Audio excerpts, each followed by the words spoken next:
3 జిల్లాల్లో ఎడతెరిపి వాన, 2 రోజుల్లో మరో అల్పపీడనం.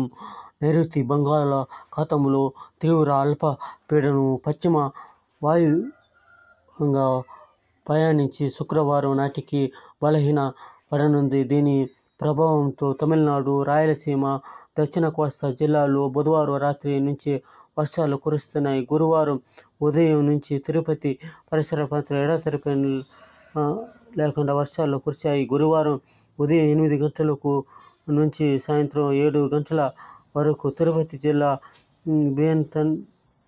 కండ్రిగలో 122 ఈ విధంగా సముద్రంలాగా ఈ 3 జిల్లాల్లో వాన కురిసింది. ప్రజలు ఇబ్బంది పడ్డారు. ఆవులు, మేకలు ఈ విధంగా అన్నిటికీ బాధ కలుగుతుంది.